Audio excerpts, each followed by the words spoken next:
আসসালামু আলাইকুম। এখন আপনারা দেখবেন সংবাদ শিরোনাম। খুলনায় আদালতের সামনে গুলিতে 2 জন নিহত, অস্ত্র মামলায় হাজিরা দিয়ে ফিরছিলেন তারা। দেখলাম যে 2-3 জন লোক 2-3টা ফায়ার করলো আর ওই দিক চলে গেল মোটরসাইকেলে। গুলির আওয়াজ শুনে এখানে এসে দেখি যে দৌড় মেরে ওইখানে পড়ে গেছে আইল্যান্ডের পরে। কুড়িগ্রামে জমি নিয়ে বিরোধের জেরে সংঘর্ষে নিহত 3।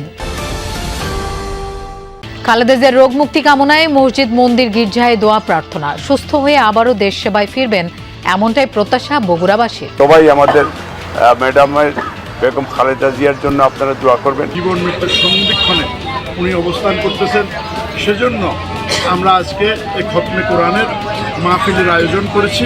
আমাদের আপসহীন নেত্রী বেগম খালেদা জিয়ার জন্য সবাই সম্মিলিতভাবে দোয়া করবেন। 3 দফা দাবিতে প্রাথমিকের সহকারী শিক্ষকদের কর্মবিরতি। বার্ষিক পরীক্ষা বিবেচনায় কর্মসূচি প্রত্যাহার করবেন শিক্ষকরা, আশা প্রাথমিক ও গণশিক্ষা উপদেষ্টার। ঝালকাঠি 1 আসনে এখনো প্রার্থী দেয়নি বিএনপি, একাধিক মনোনয়ন প্রত্যাশীর দৌড়ঝাঁপ। জোটের শরিককে মনোনীত করা হলে সুবিধাজনক হবে না মন্তব্য জেলা কমিটির। কুড়িগ্রামের সোনাহাট স্থলবন্দর সড়ক যেন মৃত্যু ফাঁদ। চলতি বছরই 13 জনের প্রাণহানি, বেপরোয়া যান চলাচল আর সরু রাস্তায় কাপ। আসসালামু আলাইকুম। এখন দেখবেন সংবাদ বিস্তারিত। খুলনায় আদালতের প্রধান ফটকের সামনে 2 জনকে গুলি করে ও কুপিয়ে হত্যা করেছে দুর্বৃত্তরা। দুপুর 12:15টার দিকে এই ঘটনা ঘটে। নিহত 2 জন হলেন খুলনা নগরের নতুন বাজার এলাকার হাসিব হাওলাদার ও বাগমারা এলাকার ফজলে রাব্বি রাজন। তারা একটি অস্ত্র মামলায় হাজিরা দিতে আদালতে এসেছিলেন। মামলার হাজিরা দিতে আদালত ফটকের সামনে মোটরসাইকেল রেখে চা খেতে দাঁড়িয়েছিলেন হাসিব ও রাজন। এ সময় 4 থেকে 5 জন দুর্বৃত্ত তাদের লক্ষ্য করে গুলি ছোড়ে। গুলিবিদ্ধ হয়ে মাটিতে লুটিয়ে পড়েন হাসিব রাজন। এরপর মৃত্যু নিশ্চিত করতে চাপাতি দিয়ে এলোপাতাড়ি কুপিয়ে পালিয়ে যায় দুর্বৃত্তরা। আশঙ্কাজনক অবস্থায় 2 জনকে খুলনা মেডিকেলে নেওয়া হলে চিকিৎসকরা মৃত ঘোষণা করেন। প্রথম দেখলাম যে গুলির আওয়াজ, তারপর ওই যে চাপারতে ওই দিক কোপ দিয়েছে দিয়ে ওরা মোটরসাইকেলে চলে গেছে। পাবলিক কেউ এর ভিতরে আগুচ্ছে না, তারপর যখন সবাই সামনে আগুইছে সেই সময় আমরা আগুইছি। সঙ্গে সঙ্গে এমনি আমরা এখানে কিছু লোকজন মিলে আমরা হসপিটালে নিয়ে যাই। আর আমার ভাই কি করে না করে তা আমি ওই বিষয় নিয়ে জিজ্ঞাসা করি না। সে আমার বড় ভাই, তার মতন সে চলাফেরা করে। বর্তমানে যে খুলনা শহরের যে অবস্থা, আমি মনে করি ভাই এর জন্য আইন শৃঙ্খলা বাহিনী হলো এর দায়ী। মাত্র 16 শতক জমি নিয়ে শরিকদের মধ্যে বিরোধ, আর সেই বিরোধেই প্রাণ গেল 3 জনের। ঘটনাটি ঘটেছে কুড়িগ্রামের নাগেশ্বরী উপজেলায়। আহত 5 জন হাসপাতালে চিকিৎসাধীন। সকালে এক পক্ষ বিরোধপূর্ণ জমির দখল নিতে গেলে বাধে সংঘর্ষ। এই ঘটনা জিজ্ঞাসাবাদের জন্য একজনকে আটক করেছে পুলিশ। উত্তপ্ত হয়ে ওঠে কুড়িগ্রামের নাগেশ্বরী উপজেলার ছিলাখানা গ্রাম। দেশীয় অস্ত্র নিয়ে সংঘর্ষে জড়ায় দুপক্ষের লোকজন। স্থানীয়রা জানায় প্রায় 1 বছর আগে যৌথভাবে 16 শতক জমি কেনেন 2 ভাই মানিকুল্লাহ ও নূর মোহাম্মদ এবং তাদের চাচাতো ভাই আলতাফ হোসেন ও আজিজার রহমান। এরপর জমিটি দখলে নেন মানিক ও নূর। এ নিয়ে শরিকদের মধ্যে দেখা দেয় বিরোধ। কয়েকবার সালিশ বসলেও সমাধান হয়নি। আলতাফ ও আজিজার জমির দখল নিতে গেলে সংঘর্ষ বাধে দুপক্ষের মধ্যে। 4 দিন ধরে নিবিড় পর্যবেক্ষণে সাবেক প্রধানমন্ত্রী বেগম খালেদা জিয়া। শারীরিক অবস্থা স্থিতিশীল হলেও নেই পুরোপুরি স্বস্তি। তার রোগমুক্তি কামনায় দেশজুড়ে চলছে দোয়া প্রার্থনা। মসজিদ মন্দির গির্জায় একসাথে চলছে তার সুস্থতা কামনা।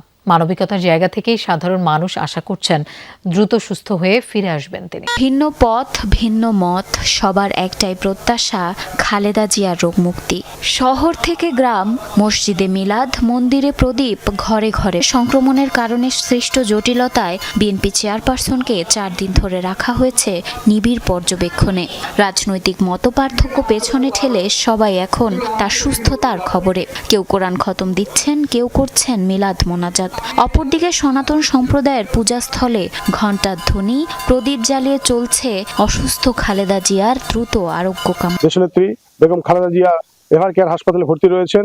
তার আশু রোগ মুক্তি কামনার জন্য আমরা আজ বিশেষ প্রার্থনার আয়োজন করেছি। তারা কেউ কেউ বসে বসে নামাজ পড়ছেন, কেউ কেউ কোরআন তেলাওয়াত করছেন।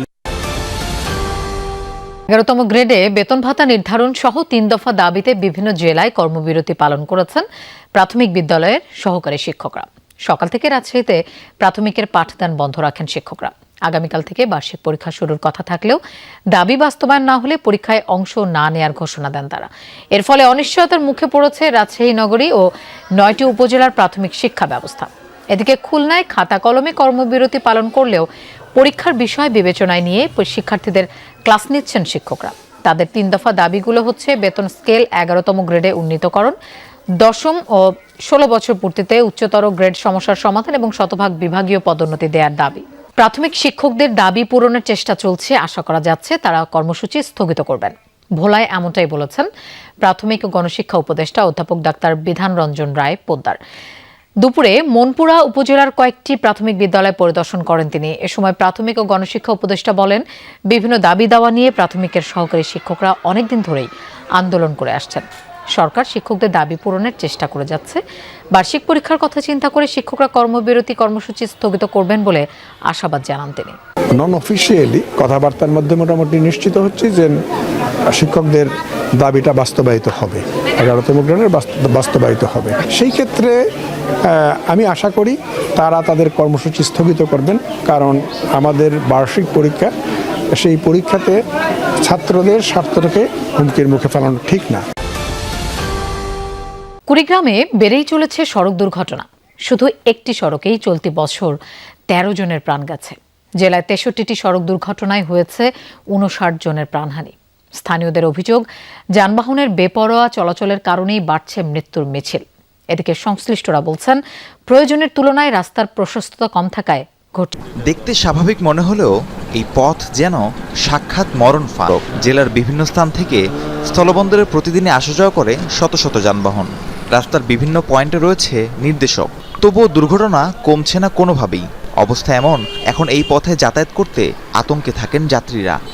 ভয় করে মনে হলো কহান যে খেরা অ্যাক্সিডেন্ট হয়, এমনি তো ভয় অ্যাক্সিডেন্ট হইতেছি, দিনকে দিন অ্যাক্সিডেন্ট হইতেছি। স্কুলে বাচ্চা কাচ্চা এবং আমরা মানুষগুলো চলাফিরে বাচ্চা নিয়ে আগায় যাইতে বা আসতে সমস্যা। এখানে গাড়ি কোনো জায়গায় কোনো বিট নাই। স্থানীয়রা বলছেন, বেপরোয়া ড্রাইভিংয়ের কারণেই সড়কে ঝরছে প্রাণ।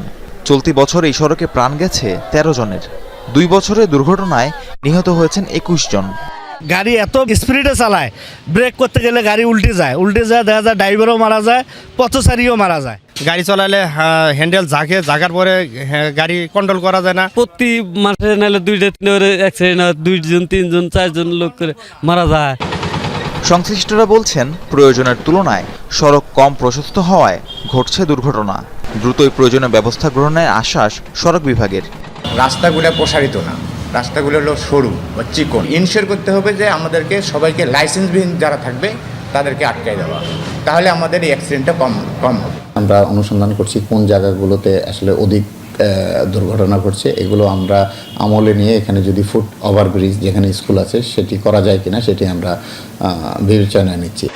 1 বছরে জেলায় সড়ক দুর্ঘটনা ঘটেছে 63টি, প্রাণ হারিয়েছেন 59